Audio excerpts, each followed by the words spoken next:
जय भीम नमो बुद्धाय.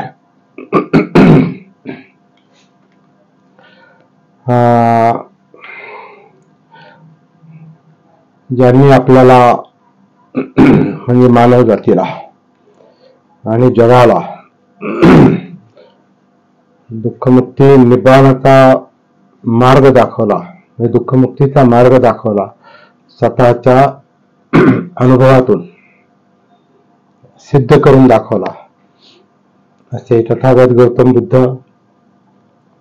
ज्यांनी आपल्याला या मार्गावर आणून सोडलं आणि आपल्या जीवनाचं सोनं करण्याची संधी त्यांनी आपल्याला निर्माण करून दिली आणि आपल्या जीवनाला ज्याच्यामुळे अर्थ प्राप्त झाला आणि आणखीन होईल, असे बोधिसत्व डॉक्टर बाबासाहेब आंबेडकर यांना मी अभिवादन करतो. आपल्या सगळ्यांनी जे मला निमंत्रण दिलं माझे विचार मांडण्यासाठी, किंवा मागच्या वर्गात मी उपस्थित होतो आणि काही बोललो, त्यामुळे आवाज येत नाही का? हॅलो, हा, मला कोणीतरी कमी येतोय का? मग आता माझे माझा खोकल्यामुळे घसा बसलेला आहे, तर थोडासा हे होईल. हा, माईक माझ्या हो हो. तर विशेषतः सिद्धार्थ बाविस्कर सर आणि वामन नील सर यांनी फोनवरून मला कॉन्टॅक्ट केला आणि मागच्या वर्गात उपस्थित राहण्याचं एक निमित्त झालं. मला सिद्धार्थ बाविस्कर सरांमुळे ती संधी मिळाली आणि मागच्या वर्गात मी उपस्थित झालो आणि माझे काही विचार त्यावेळेला मांडले. त्यावेळेला विपස්සना आणि आणखीन काही विषय चालले होते आणि बरेचसे थोडेसे वादग्रस्त पण चर्चा त्यावेळेला चालली होती. आणि मग कदाचित आपल्या लोकांना वाटलं असेल, आपल्याला काहींना वाटलं असेल की मी या ठिकाणी यावं आणि आणखीन डिटेलमध्ये काही मांडावं. तर मला विषय जो विचारण्यात आला तो विषय मी स्वतःच सुचवला आणि तो आपल्या दृष्टीने इंटरेस्टिंग विषय पण आहे. कारण याच ही जी लिंक पाठवली त्याच्यात संविधानाचा मुद्दा आहे. संविधान हा एक विषय आहे, बाबासाहेबांचा आणि बुद्ध धर्माचा विषय आहे आणि मला देखील त्याच्यावरच बोलण्याची इच्छा झाली. मला बोलायचं होतं वेगळं, पण ते मी नंतर कधीतरी बोलेल. तो मुद्दा इनडायरेक्टली माझ्या बोलण्यात येईल, परंतु त्याला मी मुख्य फोकस करणार नाही तशी, कारण अजून आपला म्हणजे नीटनेटका परिचय झाला नाही सगळ्यांचा. मी या ग्रुपमध्ये नवीन आहे आणि त्यामुळं जे एक ट्युनिंग पाहिजे आपल्याशी, ते ट्युनिंग मला काही आपल्या सत्रांमध्ये, आपल्या या ऑनलाईन मिटिंगांमध्ये हजर राहिल्यानंतर आणि आपला ज्या परिचय झाल्यानंतर मग आपल्याला एक प्रकारचं ट्रेनिंग येईल आणि मग मला माझा विषय मांडायला थोडीशी शक्ती मिळेल. सध्या बाविस्कर सरच फक्त आम्ही जास्त बोलतो. 1-2 वेळाला दीर्घ चर्चा झाली आणि नील सरांशी तर आज पहिल्यांदाच बोललो मी थोडक्यामध्ये, बाकी कोणी असं परिचित नाही. असो, आपल्याला परिचयाची गरज नाही. त्याचं कारण असं आहे की आपण बाबासाहेबांचे लोक आहोत, बाबासाहेबांचे अनुयायी आहोत आणि त्यांनी दाखवलेल्या मार्गाचे आपण अनुयायी आहोत. आणि मागच्या वेळेला जसं आपण एक चर्चा केली होती की आपण 1956 नंतर या बुद्ध धर्माच्या प्रवाहात आलो. त्याच्या आधी आपण आंबेडकरी चळवळीच्या प्रवाहामध्ये होतो. त्या पिढीतले आता फार थोडे लोक असतील, म्हणजे जे आता 80-90 वर्षाच्या दरम्यानचे जे आहेत तेच लोक ते बाबासाहेबांच्या पिढीतले लोक आहेत, ज्यांना प्रत्यक्ष त्यांनी पाहिलेलं आहे, ऐकलेलं आहे. ते फार बोटावर मोजण्यासारखे लोक असतील. 1-2 लोकांच्या संपर्कात मी आहे. आणि बाकीचे आपण जे आहोत हे आता दुसऱ्या पिढीतले, त्याच्यानंतरच्या दुसऱ्या पिढीतले, तिसऱ्या पिढीतले लोक जे आहेत आणि आता चौथी पिढी जी आहे ती अजून म्हणजे मुलं आहेत. तर आपण 1956 नंतर आपल्यापर्यंत जसा बुद्ध धर्म आला, ज्या ज्या माध्यमातून आला तो इनडायरेक्टली आलेला आहे. इनडायरेक्टली अशा अर्थानं की बाबासाहेबांनी बुद्ध धर्माबद्दल डायरेक्ट जी माहिती आहे, म्हणजे ज्याला आपण बौद्ध धर्मावरची व्याख्यानं म्हणतो किंवा प्रवचनं म्हणतो किंवा काही प्रशिक्षण म्हणतो, ते बाबासाहेबांनी कोणाला दिलं नाही, देऊ शकले नाही. कारण आपल्याला माहिती आहे बाबासाहेबांचा जो अंतिम काळ होता हा अतिशय व्यस्ततेचा काळ होता आणि त्या व्यस्ततेच्या काळामध्ये त्यांनी शेवटी उत्तर भारतामध्ये जे त्यांचं वास्तव्य होतं आणि जे कार्य होतं त्याच्यामध्ये त्यांनी संविधानाचं लिखाण आणि संविधानाच्या लिखाणानंतर त्यांच्या मनातले जे काही बुद्ध धर्माविषयीचं जे आकर्षण होतं किंवा जे विषय होता आणि लाखो करोडो लोकांना जे प्रवाहामध्ये आणायचं होतं त्या कामाला ते खूप उशिरा लागलेले आहेत. प्रॅक्टिकली विषय त्यांच्या मनात अगदी पहिल्यापासून असेल. अगदी जसं आपण म्हणतो की केळकर गुरुजींनी त्यांना जे पुस्तक दिलं बुद्धांचं चरित्र, तेव्हापासून कदाचित त्यांच्या किंवा ते निमित्त झालं असेल, त्यांची प्रवृत्तीच मुळात बुद्ध धर्माकडे वळणारी होती. त्यामुळे ते आधीच त्यांच्यामध्ये ती ज्याला आपण एक इन्स्टिंक्ट म्हणतो, एक म्हणजे एक जैविक प्रेरणा जी होती, ती जैविक प्रेरणाच मुळात बुद्ध धर्माशी अनुकूल होती. आणि म्हणून आता त्यांनी जे काही मानवतेचं कार्य, अस्पृश्यता निवारणाच्या निमित्तानं जे मानवतेचं कार्य त्यांनी सुरू केलं, असं कोण करू शकतो? तर ज्याच्यामध्ये तो मानवतेचा गुण आहे म्हणजे मुळातच, आणि त्या गुणाला, त्या गुणधर्माला, त्या इन्स्टिंक्ट, ज्या स्वयंप्रेरणा, प्रेरणेला धरून पुढे त्यांना जसजशी संधी मिळत गेली, निमित्त मिळत गेलं, जसं आता केळुसकरांचं पुस्तक आहे किंवा काही ज्या नैतिक गोष्टी त्यांच्यापर्यंत पोहोचल्या, काही त्याच्यात हात त्यांच्या वडिलांचा होता, रामजी बाबांचा, आणखीन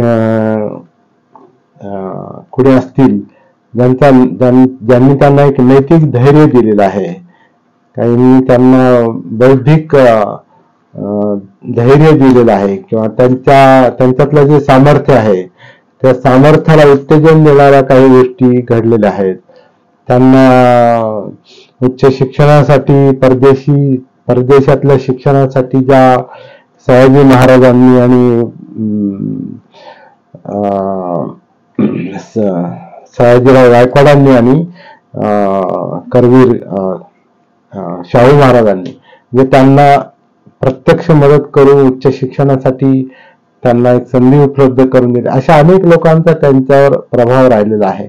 आणि सगळ्यात महत्वाची गोष्ट, त्यांची जी एक चिंतन प्रवृत्ती होती, जी अभ्यास करण्याची प्रवृत्ती होती, सगळ्या व्यापातून त्यांनी बुद्ध धर्माचा अभ्यास हा बराच लवकर सुरू केलेला असणार आहे. म्हणजे अगदी पाश्चिमात्य देशात शिकत असताना, इंग्लंड अमेरिकेसारख्या ठिकाणी शिकत असताना पण त्यांनी बुद्ध धर्माचा बराचसा अभ्यास केलेला दिसतो आणि नंतर पण केलेला असेल.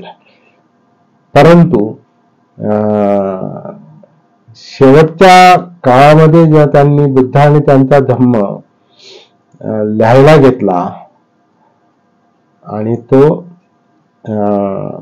अगदी 5 डिसेंबरच्या रात्री त्याची प्रस्तावना लिहिलेली आहे. 1956च्या 5 डिसेंबरच्या रात्री त्यांनी इंट्रोडक्शन लिहिलेली आहे दी बुद्ध अँड हिज धम्मची.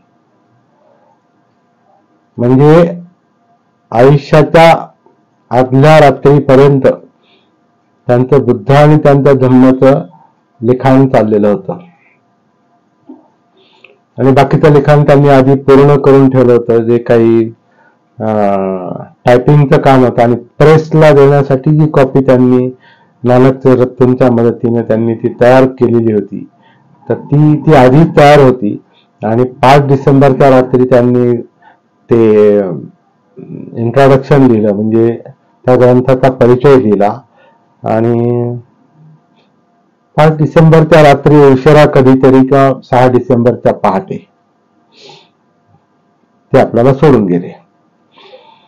मुद्दा असा आहे की प्रत्यक्ष जे लोकांना बुद्ध धर्माविषयी त्यांना सांगायचं होतं त्यांना ती संधी मिळाली नाही. आपल्याजवळ जे काही साहित्य आहे सध्या आपल्याला जे उपलब्ध आहे ते रिव्हॉल्युशन अँड काउंटर रिव्हॉल्युशन असेल, म्हणजे बुद्ध धर्माशी संबंधित बोलतो बरं का, बाकीचं साहित्य तर खूप आहे. आता जे काही महाराष्ट्र शासनाने जे काही ग्रंथ छापलेले आहेत त्याच्यातून आपल्याला जवळपास बरंचसं साहित्य आपल्यापर्यंत आलेलं आहे, परंतु आपण जो मुख्य विचार करतो तो बुद्ध धर्माशी संबंधित आहे आणि माझा विषय पण तोच आहे. तर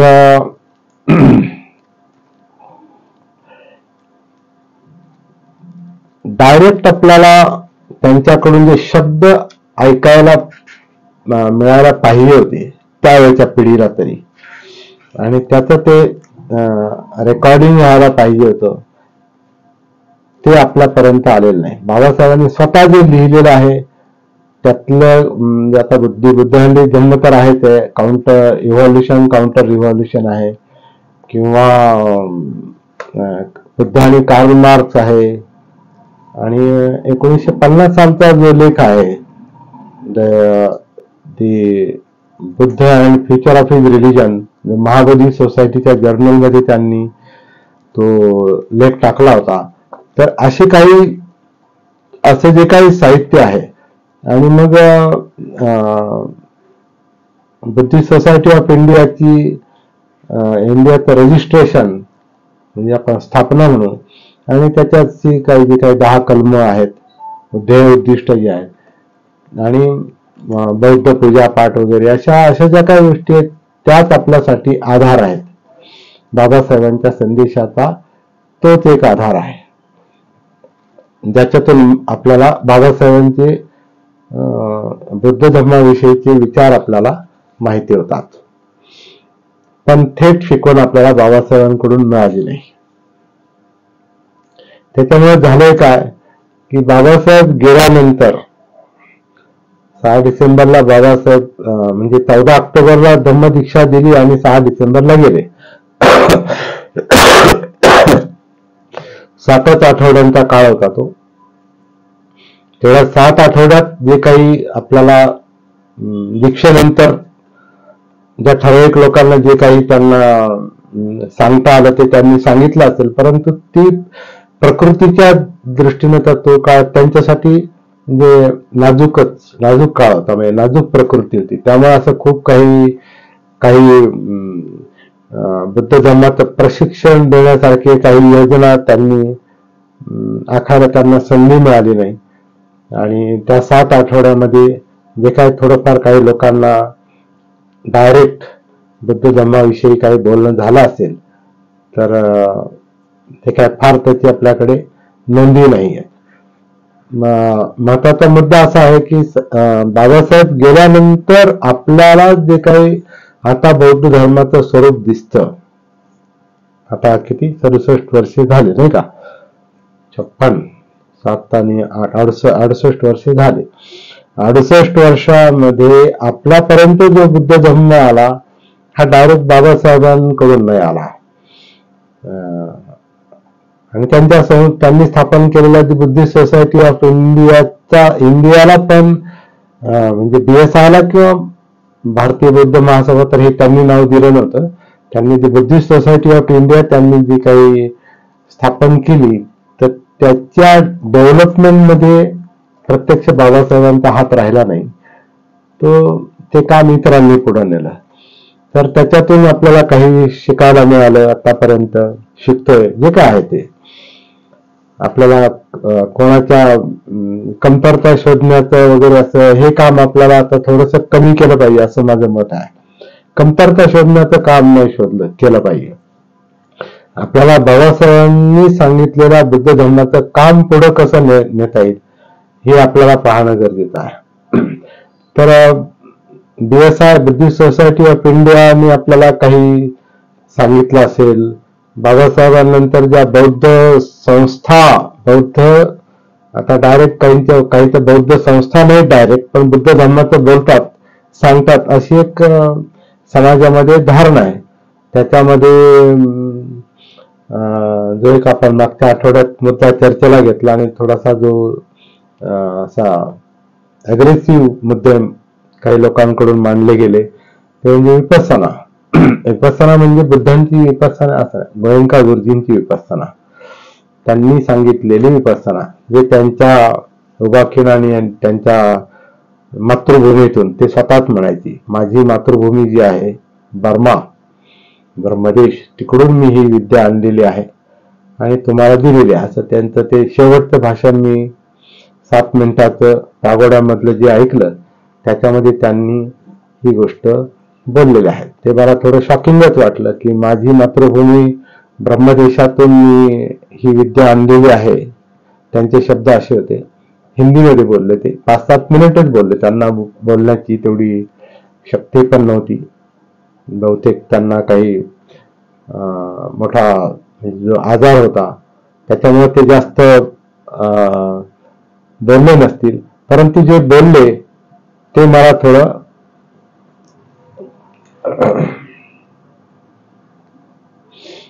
हॅलो, येतो आवाज? ओके, हा, ओके. तर ते शेवटच्या 5-7 मिनिटात ते जे काही बोलले त्याला लाखो लोक तिथे उपस्थित होते आणि त्याच्यात ते जे म्हटले की आता मी जे काही तुम्हाला ही विद्या दिलेली आहे माझ्या मातृभूमीतून आणलेली, तर ते काम विपස්සनेच्या सेंटर्सनं पुढे न्यावं आणि एकमेकांमध्ये एक दूसरे में दखलंदाजी नहीं देनी है, म्हणजे एकमेकांमध्ये हस्तक्षेप करू नका, तुम्हाला जे काही सांगितलंय ते काम करा. आणि ते काय आहे, कसं आहे, हा एक वेगळा परीक्षणाचा मुद्दा आहे. जसं मागच्या वेळेला मी असं म्हटलो की त्याच्या ज्या गोष्टी खटकणाऱ्या आहेत, तर काय खटकणार आहे त्याच्यावर आपल्याला स्पष्ट बोलता आलं पाहिजे. ज्या लोकांना ती गोष्ट मान्य आहे, काय मान्य आहे, त्याच्यातून काय लाभ होतोय, म्हणजे हे सगळं सारासार विचार करण्याचं जे काही करण्याची जी काही आवश्यकता आहे ती आपण लक्षात घेतली पाहिजे असं मला वाटतं. निगेटिव्ह आणि पॉझिटिव्ह दोन्ही गोष्टी पाहायला पाहिजे. तसंच संरक्षकांच्या त्रैलोक्य बौद्ध महासंघाच्या बाबतीत पण आहे. त्रैलोक्य आता हे नावही राहिलं नाही, त्यांनी त्याचं नाव त्रिरत्न मध्ये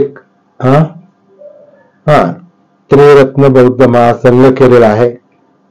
तर त्रैलोक्य होतं आणि ते त्रैलोक्य पण फक्त भारतापुरतं होतं. त्यांची जी मूळ चळवळ आहे म्हणजे 1967 साली त्यांनी सुरू केलेली ती वेस्टर्न बुद्धिस्ट ऑर्डर किंवा friends of the western Buddhist order ही होती. आणि काही म्हणजे 67 नंतर 78 साली भारतामध्ये 77-78 ला त्यांचं काम भारतात सुरू झालं. आणि तेही कशामुळे सुरू झालं तर त्यांच्या आणि बाबासाहेबांच्या 3 भेटी झाल्या होत्या असं ते सांगतात. तर पहिलं निमित्त जे झालं होतं ते मगाशी मी जे म्हटलं होतं Buddha and future of his religion, हा जो लेख त्यांनी महाबोधी सोसायटीच्या जर्नलला, कलकत्त्याच्या जर्नलला, त्यांच्या पत्रिकेमध्ये जो तो लेख त्यांनी दिला होता, तो लेख त्यांच्या काही मंडळींना आवडला. त्यावेळेला संरक्षित हे त्या पत्रकाचे, इंग्रजी पत्रकाचे त्या संपादकीय मंडळावर होते आणि त्याच्यामुळे तो लेख त्यांनी तो वाचला, निश्चितच वाचण्यात आला संपादकीय बोर्डात असल्यामुळे त्यांनी तो वाचला, त्यांना तो आवडला, त्यांनी बाबासाहेबांना पत्र लिहिलं त्याला बाबासाहेबांनी उत्तर दिलं. ते पत्र त्यांनी प्रसिद्ध केलं आणि त्याच्यात त्यांनी संरक्षितांना हे सांगितलेलं आहे की भिक्षूंनी आणखीन पुढे येऊन नेटानं काम केलं पाहिजे, ते फ्रंटला पाहिजेत असं त्यांनी शब्दप्रयोग केलेला आहे. त्या छोट्याशा पत्राचा त्यांना म्हणजे संरक्षितांना भारतामध्ये काम सुरू करण्यासाठी उपयोग झाला. दुसरी गोष्ट अशी, ते इथे 20 वर्ष इथे राहिलेले आहेत. म्हणजे 45-46ला काही ते इथं आले आर्मीमध्ये, ब्रिटिश आर्मीमध्ये. तर त्या काय म्हणतात वायरलेस ऑपरेटर म्हणून काय होते ते, तर ते त्या सैन्यामध्ये जे भारतात आले. त्याच्यानंतर भारत स्वतंत्र झाला आणि मग ते परत गेले नाहीत आणि इथे राहिले, 20 वर्ष राहिले. तर त्या दरम्यान त्यांच्या 3 भेटी झालेल्या आहेत बाबासाहेबांच्या. पहिली भेट ही 50चा लेख जो आहे Buddha and future of religion, त्याच्या निमित्तानं बाबासाहेबांचा आणि संरक्षितांचा जो काय पत्रव्यवहार झाला होता असं म्हणतात नाही, त्यांनी ते प्रूफच दाखवलेलं आहे. त्याच्यामुळे ते लोकांवर एक छाप पाडू शकले. सुरुवातीच्या काळात पुरावा होता ना. तर त्या पत्राच्या निमित्तानं नंतर मग संरक्षितांना भेटायला गेले. मग त्यांच्या एकूण 3 भेटी झाल्या असं ते म्हणतात. त्या 3 भेटीमध्ये पहिली दुसरी भेट ही फार अर्थपूर्ण होती. तिसऱ्या भेटीच्या वेळेला धर्मांतरानंतरची त्यांची जी भेट होती दोघांची, त्यांची एक टीम गेली होती त्यांना भेटायला. त्याच्यामध्ये बाबासाहेबांचा आणि संरक्षितांचा असा पुसटसा संवाद झालेला आहे असं ते म्हणतात. आणि मग काही बाबासाहेबांच्या त्या काळातल्या अनुयायांच्या मध्ये ते मिक्सअप होऊ लागले आणि काही सभा वगैरे त्यावेळेला घेतल्या आणि काही अनुयायांशी त्यांचा घनिष्ठ संबंध आला. त्याच्यामध्ये काही राजकीय लोक पण होते. उदाहरणार्थ B.C. कांबळे साहेबांशी त्यांचे फोटो पण ते आहेत. किंवा दादासाहेब रुपवते त्यांचे काही ट्रान्सलेशन पण करायचे. आणखीन काही आमदार मंडळी होती. इथले नगरचे एक R.D. पवार म्हणून एक आमदार होते. त्यांच्याकडे ते महिनाभर इथं नगरमध्ये राहिलेले आहेत. जिथं मी आहे आता ह्या नगरमध्ये संरक्षित त्या R.D. पवार आमदार, त्यावेळेचे आमदार, त्यांच्या घरी महिनाभर ते राहिलेले आहेत. आणि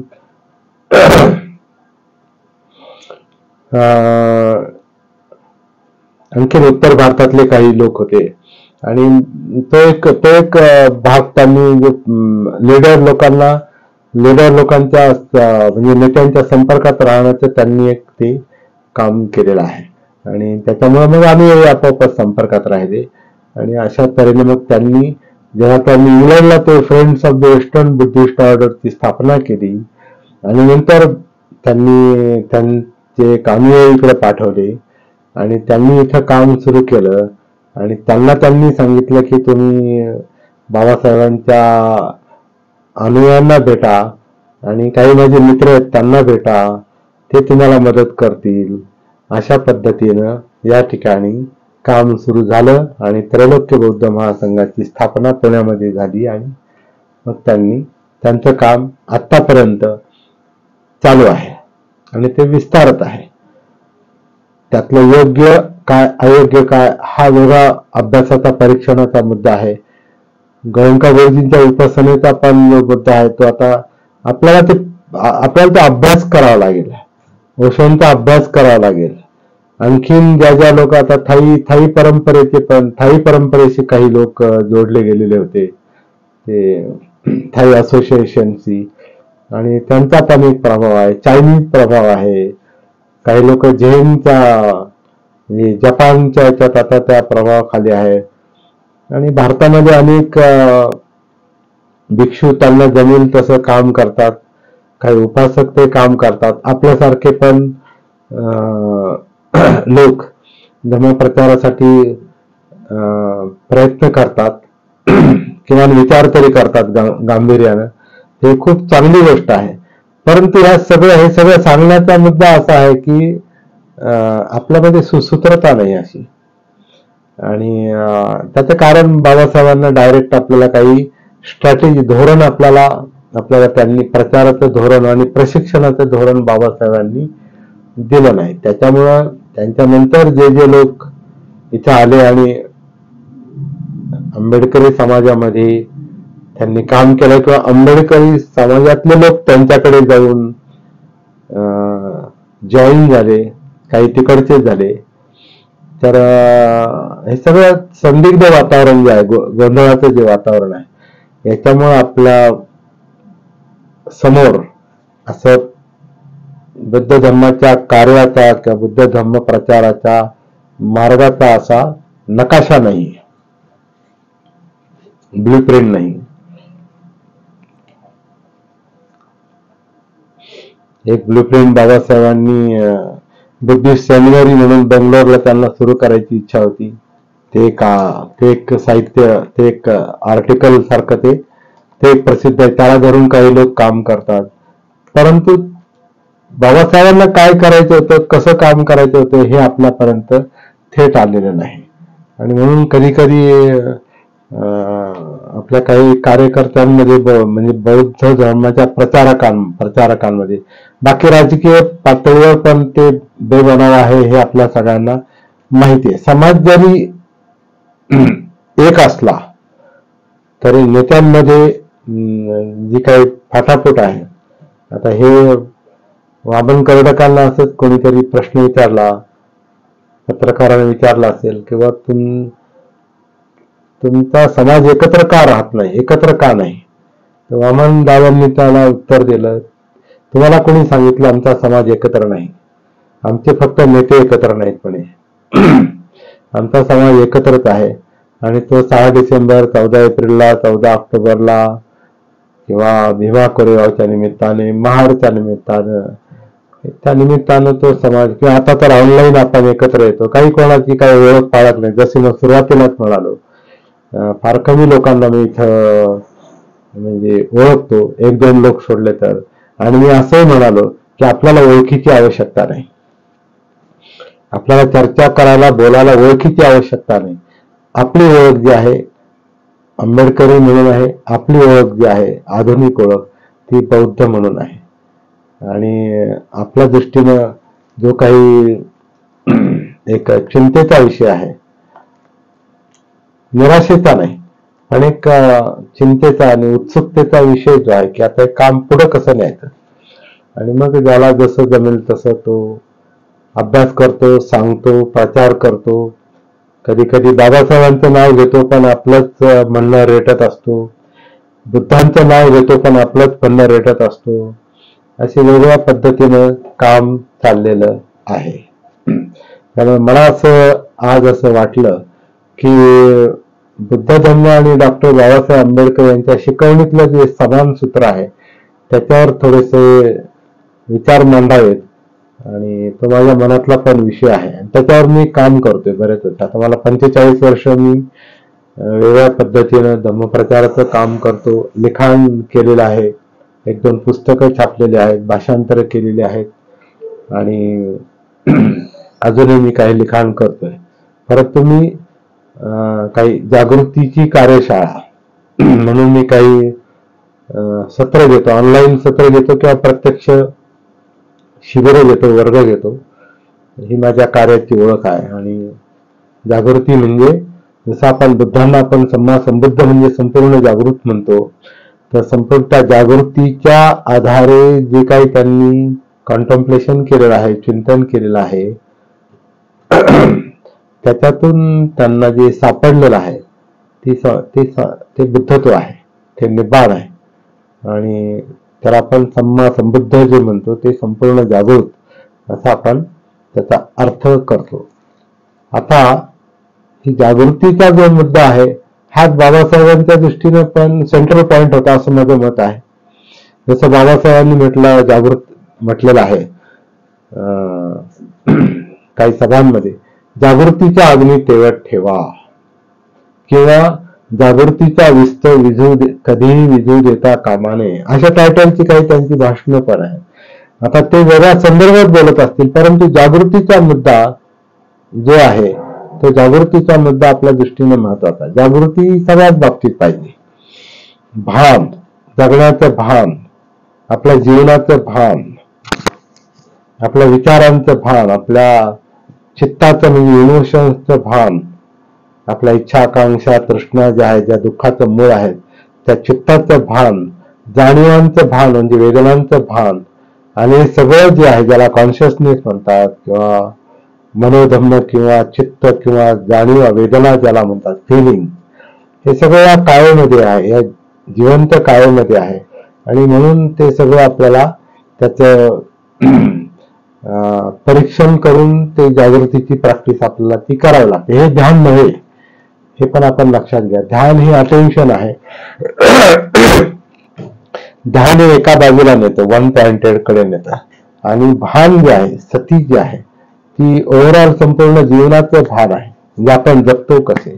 जसं आता बाबासाहेबांनी अनेक वेळाला हे खरं म्हणजे जनजागृतीचंच काम केलेलं आहे. त्यांनी पहिल्यापासून लोकांना जागं करण्याचं काम केलेलं आहे की आपण कोण आहोत, आपण अस्पृश्य आहोत, आपण बहिष्कृत आहोत, दलित आहोत, म्हणजे कोण आहोत आणि कशामुळे आहोत आणि कोणामुळे आहोत, आणि आपली जगण्याची पद्धत कशी आहे, कसं जगतो आपण, काय खातो, काय पितो, काय कपडे घालतो, कसं काम करतो, कुठे राहतो, अशा मुद्द्यांना आपल्या शिक्षण आपल्याला घेता येत नाही, आपल्याकडे शेती नाही, आपल्याकडे अर्थार्जनाचं साधन नाही, अशा काही मुद्द्यांना धरून बाबासाहेब जनजागृती करायची.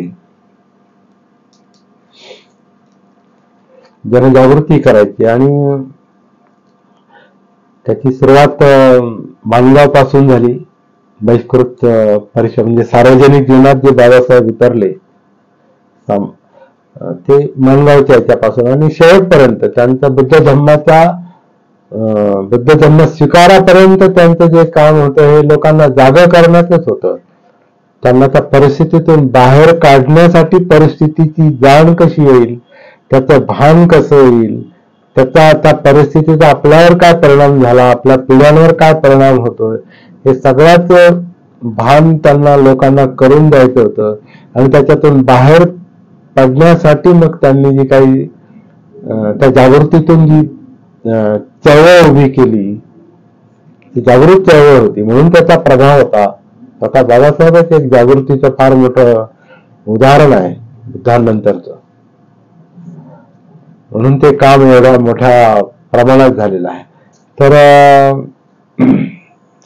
त्या जागृतीच्या त्या जागृत चळवळीला काय द्यायचा, उद्देश काय द्यायचा, तर जसं आता आम्ही मनुष्य मात्राला पूर्णावस्थेत नेण्यासाठी प्रयत्न करतो, असं एक 56चं भाषण जे आहे 15 ऑक्टोबरचं ते म्हणा, किंवा 31 मे 1936चं जे भाषण आहे मुक्ती कोण पथे धर्मांतर का, त्याच्यामध्ये हा जीविताच्या साफल्याचा प्रश्न आहे.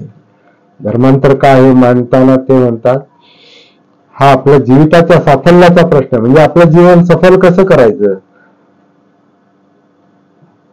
त्याला योग्य मार्ग कसा द्यायचा, पुढचं धोरण कसं आखायचं, हे सांगण्यासाठी ते आपली परिस्थिती काय आहे हे सांगतात. धर्मांतर कशासाठी, तर ते जनजागृतीचं ते फार मोठं उत्तम उदाहरण आहे. आपल्याला स्वातंत्र्य आहे काय, आपल्याला समता आहे काय, आपल्याला बंधुत्व आहे काय, किंवा राजकीय सामर्थ्य आपल्याकडे आहे काय, सामाजिक सामर्थ्य आपल्याकडे आहे काय, मानसिक सामर्थ्य आपल्याकडे आहे काय, अशा अनेक मुद्द्यांना ते खूप मोठं भाषण आहे. त्या मोठ्या भाषणामध्ये त्यांनी जी काही जनजागृतीचे जे अनेक मुद्दे त्याच्यामध्ये मांडलेले आहे, जागृती हा त्यांच्या कार्याचा सेंट्रल पॉइंट आहे असं मला वाटतं. बुद्धांचा पण सेंट्रल पॉइंट तोच होता, कारण बुद्धाला पण लोकांना हे लक्षात आणून द्यायचं होतं की जीवनाचं जे काही प्रमुख लक्षण आहे हे दुःख आहे, यातनं आहे. निमित्त काही असेल, जसं आता आपण ज्या समाजातून आलो, ज्या जातीतून आलो, ज्या परिस्थितीतून आलो, जी बाबासाहेबांनी त्यांच्या आधीची जी परिस्थिती अत्यंत विपरीत होती, ते दुःखच होतं, ते यातनाच होत्या. नरक यातना त्याला बाबासाहेबांनी म्हटलं. तर त्याही यातनाच होत्या, म्हणजे दुःखच होतं, आणि त्याचं कारण सामाजिक होतं. म्हणून बाबासाहेबांना सामाजिक पातळीवर जास्त काम करावं लागलं. परंतु त्यांना ही गोष्ट लक्षात आली, तर सामाजिक प्रश्न सुटल्यानं आपल्याला आपले सगळे प्रश्न नाही सुटणार. राजकीय प्रश्न सुटल्यानं आपले सगळे प्रश्न नाही सुटणार. आपल्याला मनुष्य म्हणून उच्च अवस्थेला जर जायचं असेल, पूर्णावस्था असं त्यांनी शब्द वापरला, मनुष्य मात्राला पूर्णावस्थेत नेण्यासाठी आम्ही प्रयत्न करत आहोत. तर माणसाला, म्हणजे त्यांच्या समाजाला, मुख्यतः त्यांना सगळ्या राष्ट्राला त्यांना पुढे न्यायचं होतं, म्हणून ते संविधान आहे. परंतु त्यांच्या समाजापुरता जर विचार केला तर त्या समाजातल्या माणसाला, त्यांच्या बांधवांना आधी त्यांना पूर्णावस्थेत नेण्यासाठी प्रयत्न करायचे होते. आणि ते पूर्णावस्थेत नेण्यासाठी बुद्ध धम्मासारखा दुसरा उपाय नाही, हे त्यांच्या लक्षात आल्यानंतर त्याच मुद्द्यावर ते अनेक वर्ष स्थिर राहिलेले आहेत. परंतु त्यांना भारतालाच काय, जग हे धर्मराज्य बनलं पाहिजे, असा पण त्यांचा एक संकल्प होता. बुद्धाने त्यांच्या धर्मामध्ये हे शब्दप्रयोग येतात, जग हे धर्मराज्य बनणे हा धर्माचा उद्देश आहे. म्हणजे ते जगाचा विचार करत होते. भारताचा विचार त्यांनी बुद्ध धर्माच्या भाषेत नाही केला जास्त, भारतात समाजाचा केला आपला. परंतु भारताचा विचार म्हणजे सगळा भारत बौद्धमय करेल असं ते म्हटले, परंतु त्यांनी काम तशा पद्धतीनं नव्हतं. म्हणजे सगळ्यांना घेऊन ते काम करणं प्रॅक्टिकली शक्य नव्हतं, ती जाती व्यवस्थेमुळे. म्हणून त्यांनी आपल्या समाजाला घेऊन त्यांनी जे काम केलं, तेव्हा आपण पाहतो की शेवटी 14 ऑक्टोबरला जे धर्मांतर झालं, त्याच्यामध्ये मेजॉरिटीनं जास्तीत जास्त लोक हे महार समाजातलेच होते. इतर समाजातले फार थोडे लोक होते, आणि महार समाजातले पण पुढारी त्याच्यामध्ये जास्त नव्हते. आपल्याला माहिती आहे की जे मुख्य पुढारी होते त्यांनी धर्मांतराला पोस्टपोन करा म्हणे, पुढे ढकला ते, म्हणून एक पत्र पण लिहिलं होतं काही पुढाऱ्यांनी. ते त्यांना देण्याचं धाडस झालं नाही, परंतु ते पत्र लिहिलेलं आजही आहे असं ऐकण्यात आलं बघा. तर पुढाऱ्यांनी विरोध करून पण त्यांनी, बाबासाहेब म्हटले कोणाला यायचं असलं तर या, कोणी नाही आलं तर मी एकटा जाईल, एकटा बौद्ध होईल, असं पण त्यांनी ते बोलून दाखवलेलं आहे. प्रत्यक्षात 14 ऑक्टोबरला 5 लाख लोकांनी जवळपास धर्मांतर केलं. आणि तिथेही पण त्यांनी वेगळ्या पद्धतीनं ते धर्मांतर, जे 2500 वर्षाच्या परंपरेला त्यांनी तडा दिलेला आहे. परंपरा नाकारू पण शकत नाही, म्हणून भिक्षू चंद्रमणींच्या हस्ते त्यांनी स्वतः दीक्षा घेतली. परंतु उरलेल्या 5 लाख लोकांना मात्र अनुयायांना त्यांनी स्वतः दीक्षा दिली, आणि नवीन पायंडा, नवीन प्रवास सुरू केला. आणि पुन्हा ते म्हणतात, दरेकाला दीक्षा देण्याचा अधिकार आहे, असंही ते म्हणतात. पण अजून एक हे सोपं नाही हे त्यांना माहिती होतं, म्हणून ते अजून एक गोष्ट बोलून, शॉकिंग गोष्ट बोललेली आहेत. 5 लाख लोकांना तिथं दीक्षा दिली, आणि पुढे चालून ते अनेक लाखो लोकांना देणार होते, कोट्यवधी लोक प्रवाहामध्ये येणार होते. तिथं ते म्हणतात 5च लोक जरी मिळाले तरी पुरे झाले. जे तलवारीच्या धारेसारखं आचरण करतील, शिलाचरणी असतील, विचारवंत असतील, अभ्यासू असतील, आणि मुख्य म्हणजे तसं ते शब्द त्यांनी वापरला नाही, जागृतपणे भानावर राहून ते स्वतःचा, समाजाचा आणि जगाचा विचार करतील. तर ही जागृती जी आहे, हा बाबासाहेबांच्या आणि बुद्धांच्या शिकवणीतलं एक समान सूत्र आहे, असं माझा म्हणजे निष्कर्ष आहे. अनेक वर्षांच्या अभ्यासातून. बुद्धांचा जे काही शेवटचा जे संदेश होता तो अप्रमादेन संपादित होता. अप्रमादेन संपादितचा अर्थ पण तोच आहे की जागृतीपूर्वक प्रयत्नशील राहा. अप्रमाद म्हणजे जागृती आहे, जिथं प्रमाद नाही, मिस्टेक्स नाही, चुका नाही, म्हणजे अप्रमाद. अप्रमादात कोण असतो? जो जागृत आहे, तो जो भानावर आहे, तो ज्याला आपल्या विचारांचं भान आहे, ज्याला आपल्या भावनांचं भान आहे, जाणीवांचं भान आहे. तर बुद्धांचा पण जो अंतिम संदेश होता तो अप्रमादेने संपादित होता. त्याला दुसरा शब्द त्यांनी वापरलेला आहे, तो म्हणजे सती आहे. सती या शब्दाचा अर्थ जागृती आहे, जागरूकता आहे. आणि बुद्धांनी त्यांच्या धम्मामध्ये जे तिसरा खंड आहे, तिसऱ्या खंडाच्या दुसऱ्या भागामध्ये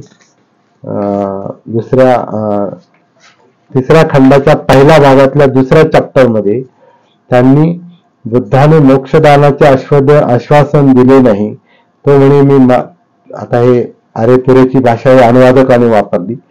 आपण म्हणजे बुद्धांनी स्वतःला मार्गदाता म्हटलेला आहे, मोक्षदाता नाही. त्या प्रकरणामध्ये बाबासाहेबांनी जो काही संवाद दिलेला आहे एका ब्राह्मणाचा आणि बुद्धांचा, मोगलान हा हिशोब गणक होता तो. आणि त्याचा आणि मोगलान त्यांचा शिष्य होण्याच्या आधीचा तो संवाद असेल, नाही तर दुसरे मोगलान असतील. परंतु मोगलांचा आणि बुद्धांचा जो संवाद झालेला आहे तर ते बुद्ध त्या मोगलान ब्राह्मणाला, जो गणक होता, हिशोब ठेवणारा होता, तर त्या ब्राह्मणाला तो ब्राह्मण त्यांना विचारलं, तुम्ही काय शिकवता, काय सांगता?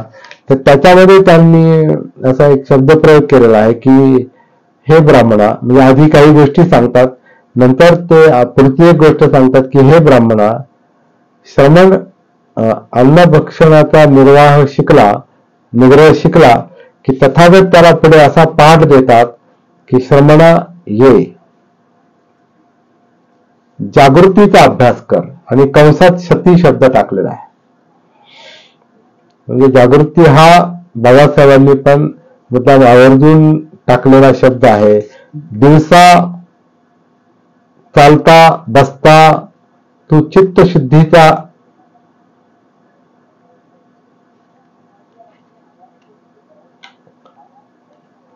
आवाज बहुत कम आ रही है और मैं ये भूल गया कि मुझे हिंदी में बात करनी चाहिए थी, क्योंकि कुछ लोग मेरे ख्याल से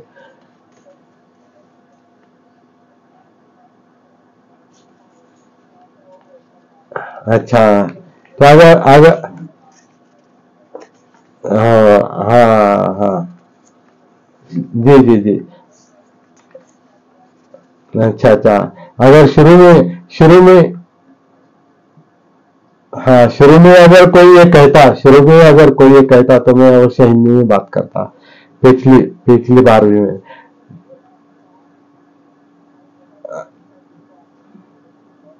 अच्छा, तो अभी तो मराठी में ही कंटिन्यू करता हूं मैं. हाँ, ओके.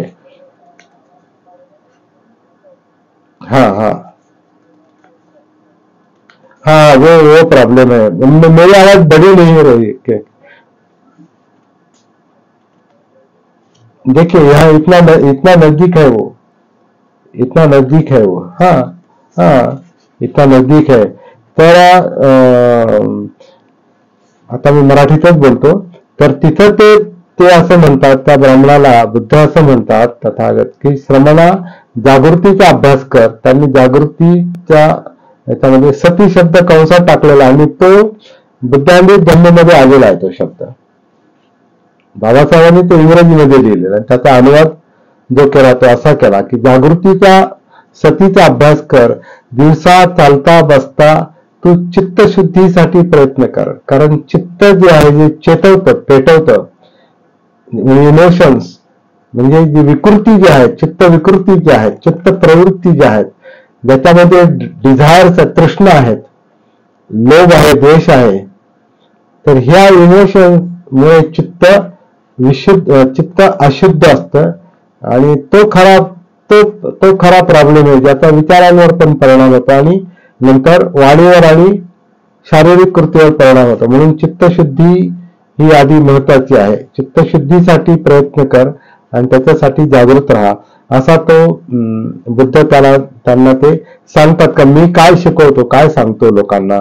आणि मग पुढे ते रात्रीच्या पहिल्या प्रहरी चंक्रमण ज्याला म्हणतात, ते चंक्रमण करून किंवा एका जागी बसून चित्तशुद्धीची प्रॅक्टिस कर,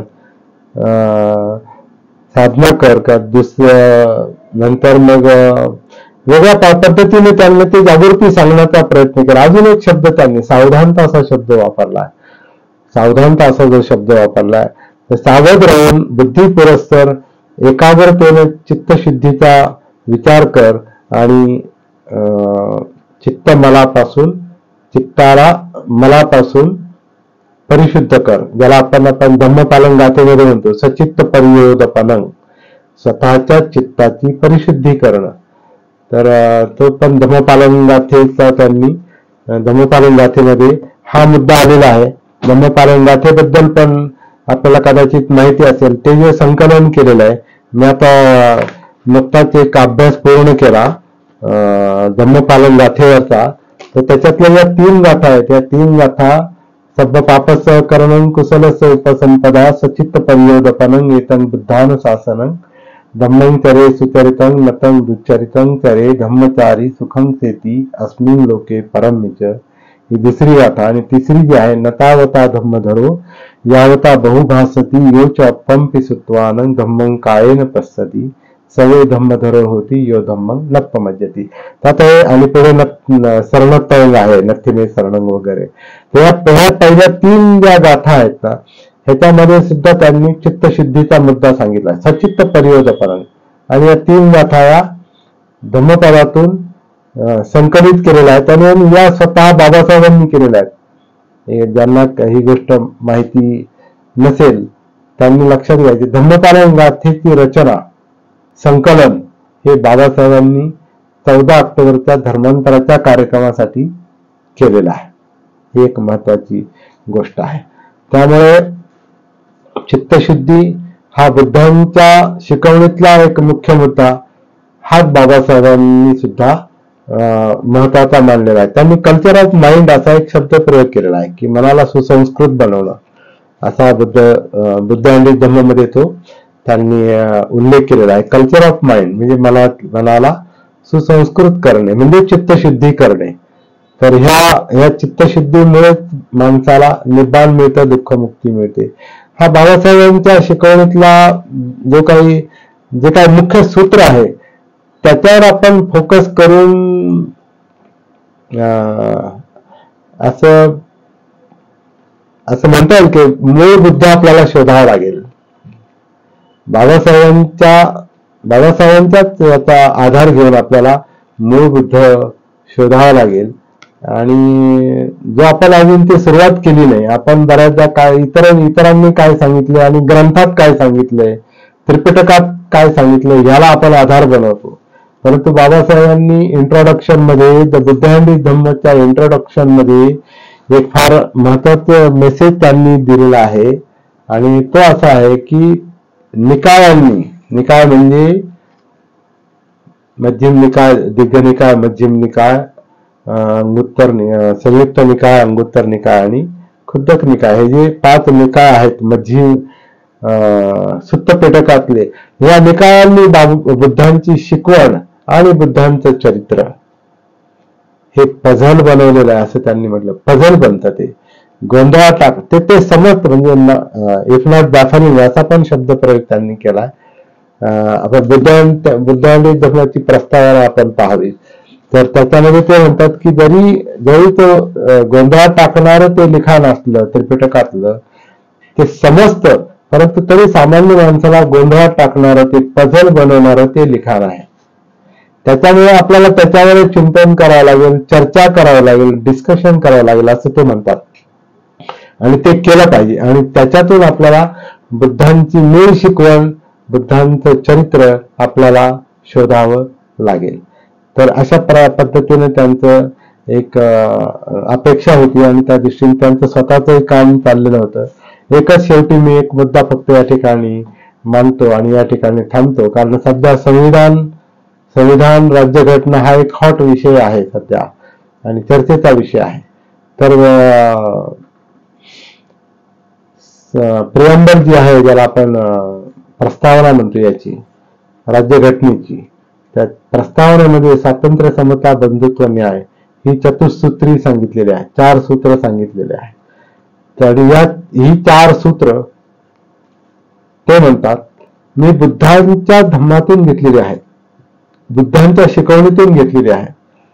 म्हणजे राज्यघटना जर समजून घ्यायची असेल तर ज्यांना बुद्ध धर्म समजेल त्यांनाच राज्यघटनेची तत्व समजणार, कारण ती सोपी गोष्ट नाही. कारण इथे म्हणजे सर्वसाधारण जे अजागृत मन असतं, अनकॉन्शियस माइंड जे असतं, ते समतेला सरावलेलं नाही, ते विषमतेला सरावलेलं आहे, भेदाभेदाला सरावलेलं आहे. ते स्वातंत्र्याला सरावलेलं नाही, ते पारतंत्र्याला म्हणजे गुलामीला सरावलेलं आहे. ते बंधुत्वाला सरावलेलं नाही, ते द्वेषाला, म्हणून जे संघर्ष चालतो तो द्वेषाचा संघर्ष आहे. जो जाती जातीतला असो, नाही तर भावाभावातला असो, नाही तर सासू सुनातला असो, नाही तर जागतिक संघर्ष असो, तिथं बंधुत्वाचा अभाव आहे, कारण तिथं द्वेष काम करतो. म्हणून राज्यघटनेतलं प्रिअम्बल मधलं बंधुत्वाचं सूत्र राबवणं ही सोपी गोष्ट नाही.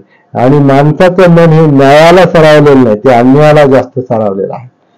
म्हणून माणूस हा अन्यायाच्या बाजूने अजागृतीमुळे, तर त्याचं कारण काय, तर त्याचं जे 10% माइंड जे आहे, 10% मन हे कॉन्शियस असते आणि 80-90% मन जे असतं हे कॉन्शियस असतं, 10% अनकॉन्शियस असतं 80-90% जवळपास. जसं आता ते सिग्मंड फ्राईड मी लक्षात आणून दिलेलं आहे, त्याला अजागृत आणि जागृत मन असं म्हटलेलं आहे. तर अजागृतीमध्ये हे चित्त विकृती काम करतात आणि म्हणून माणूस विषमता, पारतंत्र्य म्हणजे गुलामी किंवा द्वेष आणि अन्याय याचा तो गुलाम असतो. माणसाचं मन त्याचं गुलाम असतं आणि त्याला ह्या स्वातंत्र्य, समता, बंधुत्व, न्याय याच्याकडे वळवायचं असेल आणि राज्यघटना यशस्वी करायची असेल तर योग्य प्रशिक्षणाची गरज आहे. आणि ते प्रशिक्षण आपल्याला बुद्ध धम्माशिवाय दुसरं कुठेही मिळणार नाही. ही गोष्ट बाबासाहेबांना माहिती होती आणि ते म्हणाले राज्यघटनेची तत्व जी आहेत आणि मुख्यतः ही चतुसूत्री जी आहे ही मी बुद्ध धर्मातून घेतलेली आहे. इतकंच नाही तर बाबासाहेबांनी एका ठिकाणी एका मुलाखतीत असं म्हटलेलं आहे, बहुतेक ती आकाशवाणीची मुलाखत आहे, तर त्या मुलाखतीत ते असं म्हणतात की समता, स्वातंत्र्य, बंधुत्व, न्याय ही माझ्या जीवनाचं तत्वज्ञान आहे म्हणे. ते माझ्या जीवनाचं तत्वज्ञान आहे. आणि याचा अर्थ त्या चतुसूत्रीवर, स्वातंत्र्य, समता, बंधुत्व, न्यायावर त्यांचं आयुष्य पण उभं होतं आणि चाललं होतं. ती तत्व राज्यघटनेमध्ये त्यांनी टाकलेली आहेत आणि ही शिकवण त्यांनी बुद्ध धर्मातून घेतलेली आहे. त्यामुळे बुद्ध धर्म आणि बाबासाहेब यांच्या शिकवणीतलं समान सूत्र जे आहे ते अशा पद्धतीने आपण लक्षात घेऊ शकतो. आणि मला वाटतं निगेटिव्ह गोष्टींवर जास्त चर्चा, कोण काय करतं, कोण चुकीचं सांगतं, ते आपल्या समाजातले लोक असो नाही तर बाहेरचे लोक असो, चुकीचं कोण काम करतं त्याच्यापेक्षा बरोबर काय काम करायचं, योग्य काम कोणतं करायचं त्याच्यावर विचार विनिमय होणं गरजेचं आहे आणि त्या दृष्टीनं धोरण आखणं गरजेचं आहे. तरच आपल्याला पुढे जाणं शक्य आहे, तरच आपल्याला बाबासाहेबांचं आणि बौद्ध धम्माचं काम पुढे नेणं शक्य आहे. आणि ते काम नुसतं चिंतेने होणार नाही, त्याला एक जागृतपणे त्याला एक धोरण आखावं लागेल. त्या पातळीवर आपली चर्चा झाली पाहिजे. धन्यवाद. जय भीम.